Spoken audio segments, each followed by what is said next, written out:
allegiance to the flag of the United States of America and to the republic for which it stands, one nation, under God, indivisible, with liberty and justice for all.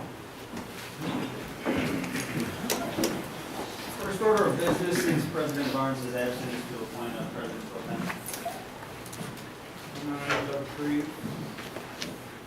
I'll second it. All in favor? Aye. Roll call, starting with you two. Jim Lehman, present. Doug Shreve, present. Tom Paul here. Bill Barnes out of town, and Bob H. was not here tonight. Open forum. That's me. Anybody else? Good. Okay, guys, this is going to take a couple of minutes, and I've got quite a bit to read through. But since there's no one else, I don't think it'll be a time crunch. I'm a very strong believer in paying to support the best that we can get in our services and equipment for fire protection and emergency services. And I support with my heart and my wallet this whole PFPD. And I would defend the good men and women of the district right down to the ground, and a lot of you know I have. I expect this board, no matter who the people are who come and go in service here, to do more than rubber stamp contracts, and I see you've got contracts on the agenda, based on affection and relationships instead of on needs and qualifications. That's not going to be good enough. Many of you are not just experienced in the fire service, but you have backgrounds in business, and you should be using them here. A couple of months ago, I made staff and a couple of board members aware of my concerns as a taxpayer about the contract this body issued and has been renewing without much review for the HR and Finance Director position. As it looks to me today, there's been no responsive action about these concerns, except that I must be on to something that is making someone nervous, because I have heard a lot of trash talk about me and my husband. That, because that was genius, only made me want to ask, who is afraid of me knowing or saying something? So I went looking for answers for my question, and I started really studying this thing. The first meeting where you were going to tackle the contracts got tabled. I would have said something there. Next meeting, which was at a bit of an odd time, and the agenda notice got posted a bit late outside of these doors, it got tabled again.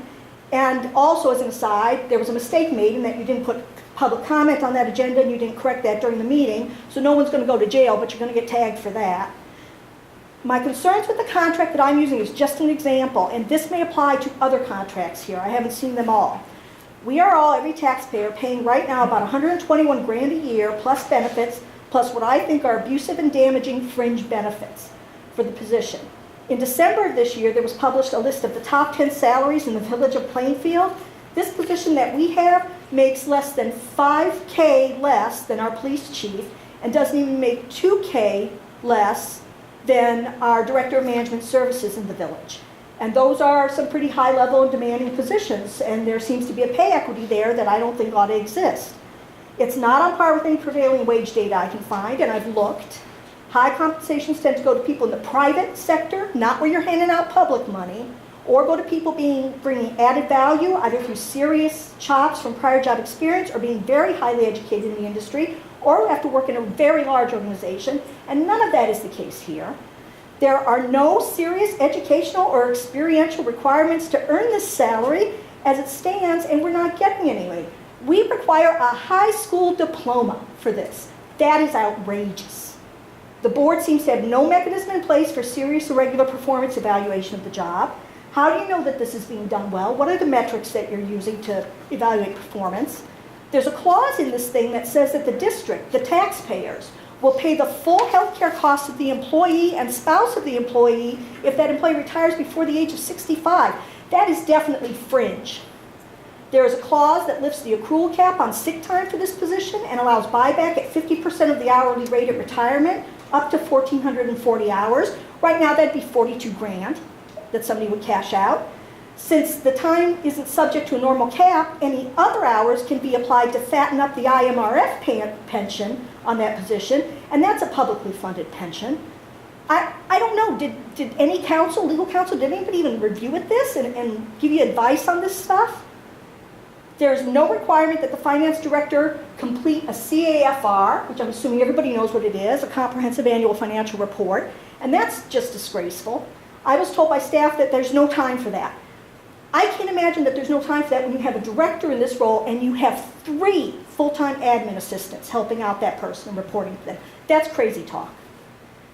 There's a clause that breaks all best practice guidelines for the organizational structure and effective management. The HR director reports not to the lead admin in a district, a fire chief, but to the board. That's like nothing I've seen anywhere.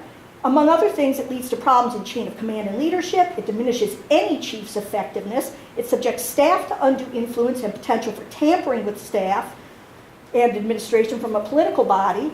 Where would this be allowed elsewhere, and why is it not just tolerated and allowed here, but this is the path you've chosen as a structure? That seems crazy to me. And my biggest problem with that is that in the org chart, we actually have the director of HR and finance has as one of her direct reports one of her own children. That needs to stop yesterday. I don't care who you are, that is an incredible conflict of interest for a public body, and that needs to go away. I see in clause 2 of this contract under duties that the director will not only basically be able to ignore the fire chief by reporting directly to this board, but that work will be performed under general supervision. By whom? What does that mean? What have you got in place to evaluate this stuff? And that it's subject to standards, checks, observations, and evaluations, which I can't understand how that works either. I can give you a little real-life example of how this goes bad and fast. I got a tour of this place once from Chief Riddle a while back, and I've had occasion to view the open office setting since then. Several of the desks are a little bit cluttered, which you can sort of call empowering staff to personalize their workspace environment. But in that clutter, I'll see scented candles lit and burning. Really? In a fire district, in the office, you have people burning scented candles on their desks. You put aside how unprofessional it is to treat your workspace like it's your coffee table in your house. What about the safety and modeling of that? Do you even know that that's going on? If you do and you've not put a stop to it because you've set in motion a structure where you've got 2 lead admins who should be bringing this issue to you, shame on you. If you didn't know, then it goes exactly to my point that you have no way to measure management performance and quality, and shame on that situation. When you review or write any contract for the people, you need to ask, how will this board measure and document performance? What internal audits do we have in place, and how is our compliance? How does this role meet the goals of the district and its mission of public service, both fiscally and operationally? If you don't have a good answer to this question, you have no business cutting that deal. From the professional world I know, you may as well farm out HR and finance functions to a third-party provider for a fee. For the number of full-time staff in this district and the relative simplicity of the organizational structure, you could get someone to handle most HR functions and all finance functions for less than $100,000 a year. Plus, we pay no benefit costs, and you'd likely be able to take the district into the 21st century as far as reporting and analysis, and you'd save on office space and equipment. The few necessary HR functions you need to do in-house could be handled within your remaining structure. Do what you're here to do, and do it right, or at least try to do it better. Thank you.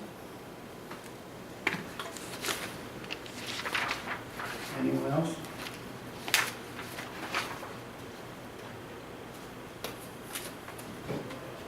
Thank you, Vicki. Correspondence. Have several.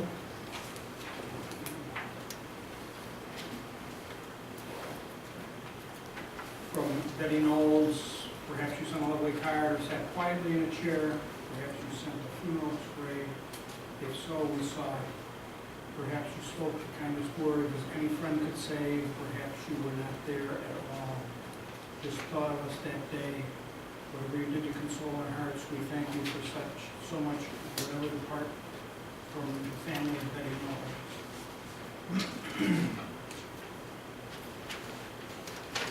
We are finding comfort from the support of the people who touch our heart and life. Thank you for being among them from the family of Betty Bennett.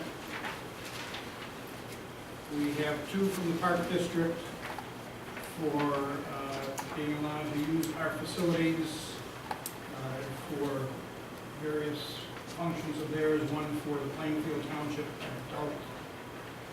Active Adult Luncheon, and one for the Park District's Great Adventures Holiday Program.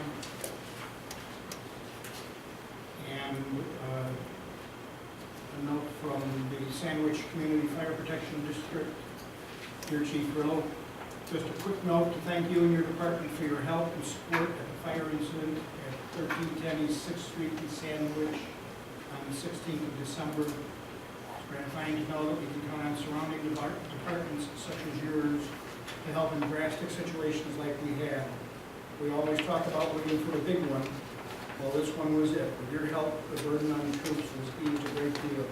Again, thank you, and if at any time in the future our department can assist you, please call on us. From Dan Ringdale, Chief of Sandwich Fire. And that's it.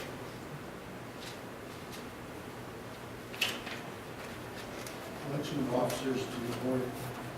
I would think so. We'll postpone that till the next meeting when we have a full board. Look for motion for approval of the meeting minutes for December 8th, 2015, and December 14th, 2015. So moved. I'll second it. Moved and second, all in favor, say aye. Aye. Aye. For the treasurer's report, You also have minutes from the 14th? you have minutes for the 14th. You said both of them. I said both of those in there, yeah. Move for approval on the treasurer's report for December 2015. So moved. Second. All in favor, say aye. Aye. And a motion for payment of the bills as presented. So moved. I'll second that. All in favor, say aye. Aye. Aye. Old business. Review and approve union contract for 2015 to 19. We're not ready for that yet. We just kind of wrapped up the draft, work with you and review and get Okay. ratified on our side. Discussion of employee contracts updates for non-union personnel wage increases. We're not ready with that either. We've got a spreadsheet we're putting together for, Both going us to the next meeting. New business, board of review notices. none. None. Annexations. We have one report from Bolingbrook, the property across from their station five, is that the farm. They're now surrounded and are going to annex that. And appropriate notice is being given, and we're going to select closer to them anyway. Yeah. But will be paid for that property over the 5-year period as provided by statute. Okay. C is review and discuss and approve proposal for extrication tool purchase.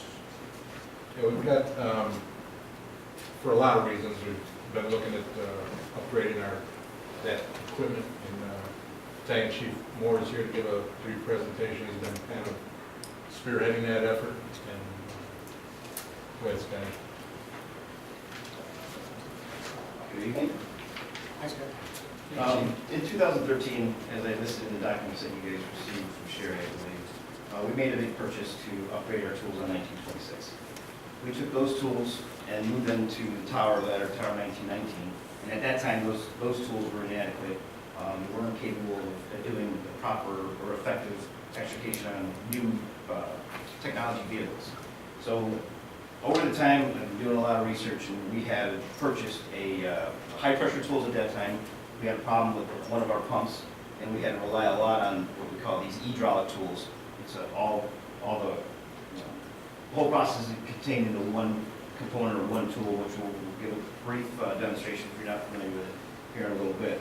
And found that we really do appreciate the versatility of those tools, not to mention that I did some research today on the strength and their abilities. They're actually, in many cases, stronger and more powerful than the actual hard-piped hydraulic lines that we have on 1926. In order to upgrade 1919 and get that to a place where we believe that it is we're capable of dealing with the new technology vehicles and the boron and the high-strength steel, we're recommending, my proposal is to purchase a hydraulic spreader, an hydraulic cutter similar to the hard pipe cutter and spreader that we have on 1926, and then an hydraulic ram. This is it's a space saver. We don't have to worry about, in Mike's case, he doesn't have to worry about getting the actual pump or the hydraulic line, the fluid. It takes away gasoline. They don't have to start it all the time. The maintenance on the generators for that, it removes that. In addition to, we're looking at getting a smaller cutter for 1926, so we make that a little bit more versatile as a vehicle for extrication, and then a similar spreader on 1926 so that they can use the spreader equally. And it did make sense to me to get the spreader. Right now, we have one that's 28-inch arms, and the next size would be 24-inch arms. And I didn't think it would make sense to go in that direction. For 1919, it will also include a bank charger because it's going to have 3 components. So they have 3 rechargeable batteries on there, so additional battery packs. And then we also have a 110 adapter. 26 already has it. It would include that for 1919. Additionally, for our outlying engines, we currently have a combination tool, which is a spreader cutter on those vehicles with a line and a hydraulic or a pump for those tools. We'd like to eliminate those, move everything into training in some capacity, and then take these hydraulic combination tools, put those on those vehicles. Again, it gives us a space saver, it gets rid of the generator, it gets rid of the hydraulic fluid through the lines. It's a much safer component. And being an instructor down at IFSI, we use this hydraulic tool, which I'm going to have firefighter Vance come up and kind of show you how it works. We use it down for RIT scenarios, where if we have a trapped fireman, you can easily drag this thing into a burning building or any kind of structure, lift up a heavy component. For those of you that have been on the department and gone and done extrication in farm fields, these are the way to go. It's the new direction of the extrication tool in the fire service. There's departments around here that use them, and I think Chicago kind of switching to them exclusively. They've not had any problems, so we've gone through the test of time with them. They're durable, dependable.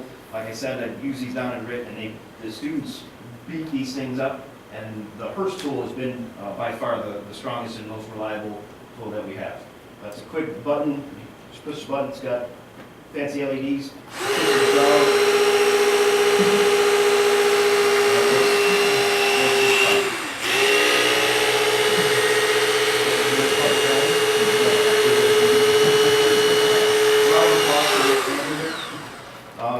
So what I'm asking for today is your approval for me to submit a bid letter, a final bid letter. I have an added pricing in, so you'll see the pricing that I've gotten from one vendor that we use.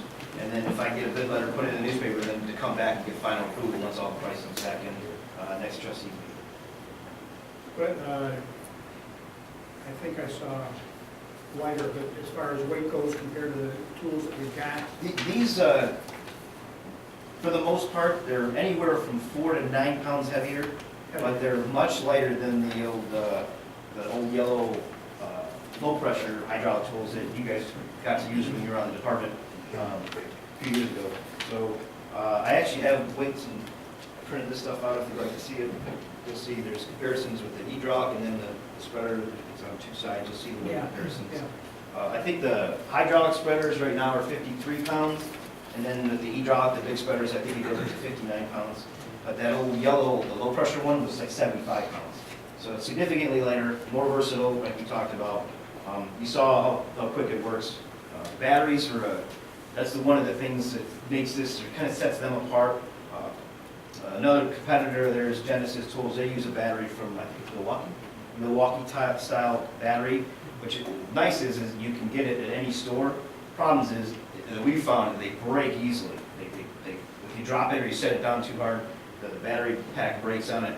These are, they're basically guaranteed for 7 years. I'm sorry, the R&D that they put 7 years R&D into this battery.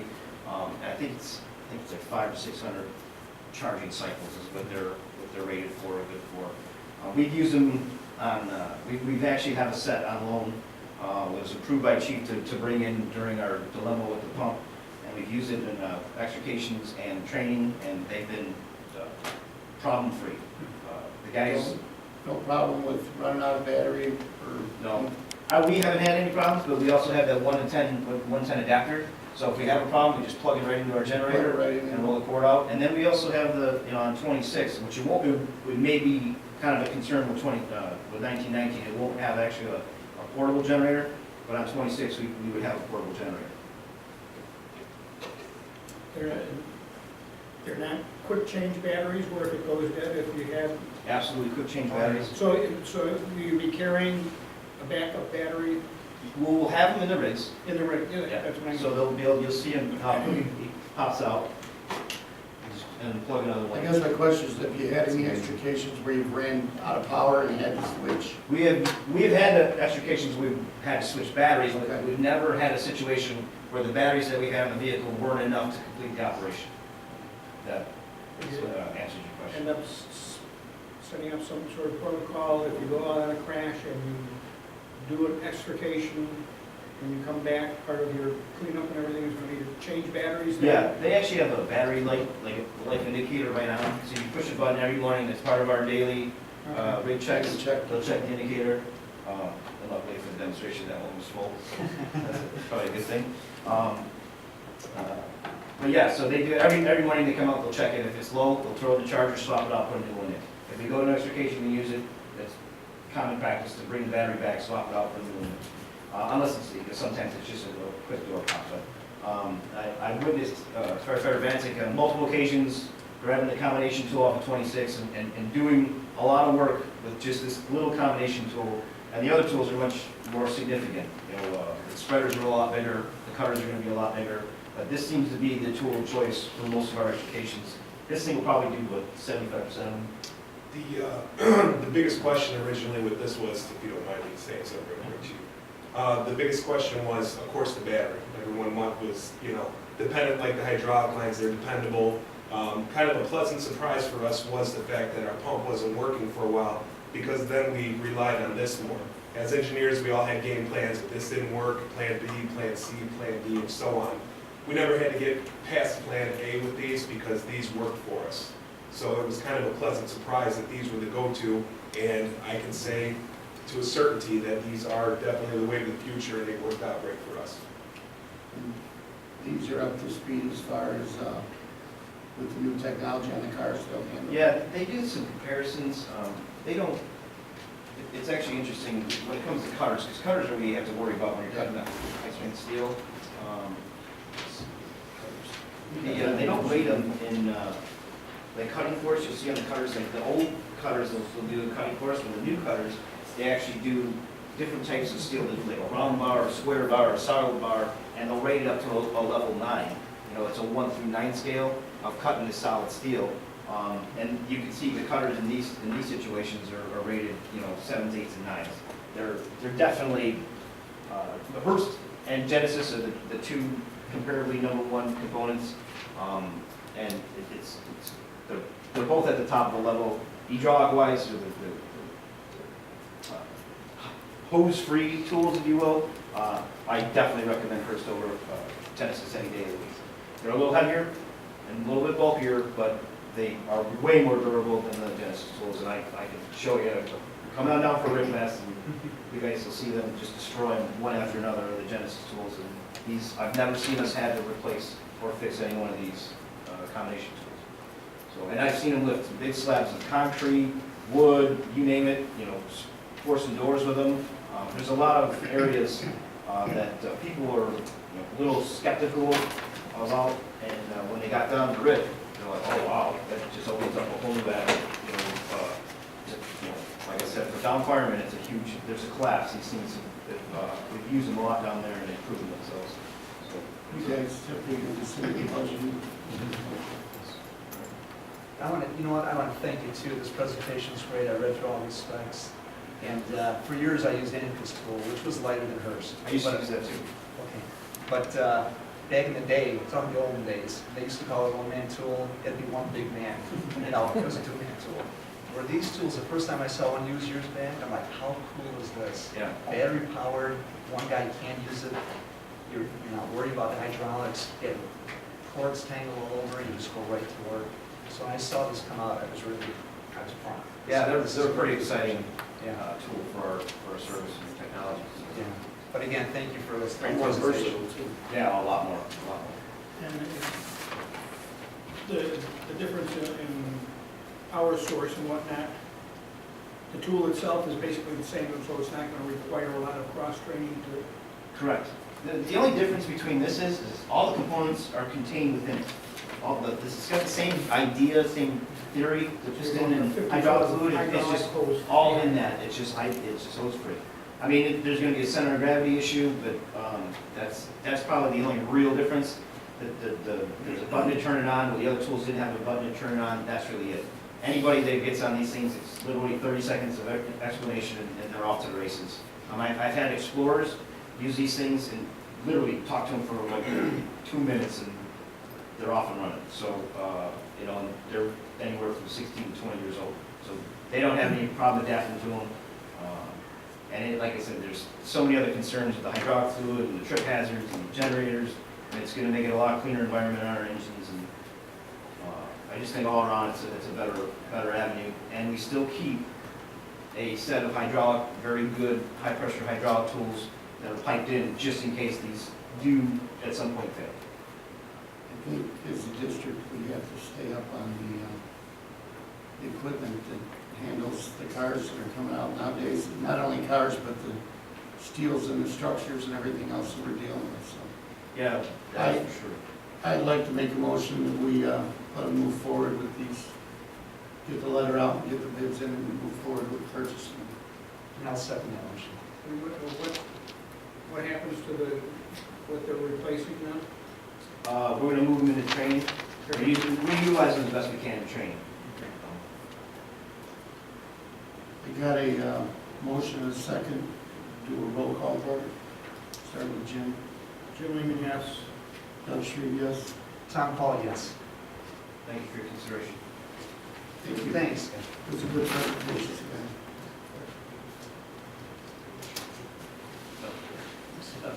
Okay, D, review and approve Caldwell Banker's request for extension.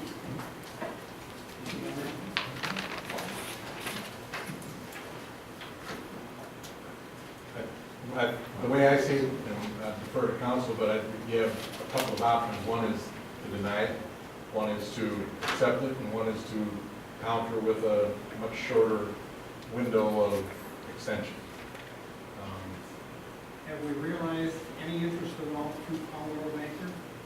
This last one, as far as I know, was one we had last month that was presented in a fashion to us that it was, and I don't know that it was generated by our current agent, that it was brought in from someone else. I don't know that there's been any further movement except this person is still seeking finance that accurate. I would, the question on it, but I would rather see all the board here to make a decision on this, to extend it or to what we really want to do with it. Do you have anything with that, Jim, or Tom, either one? No, I think that's a good point, but personally, I would like to see if we're really truly convicted to go and sell this building after being on the board now for a short time. The activity level, as far as potential customers, to me, coming from a sales background, is not what I like to see. And I could foresee us being years in the future still sitting where we're at. And, but again, I think one of the things we really have to look at as a board and as a fire department, do we truly want to sell this building? And if we do, then let's get a marketing firm that can sell it. If we don't, and we can justify using this building, then let's move forward in that direction. But it seems like, again, since I've started to come to meetings and been elected, it's kind of been in a limbo state.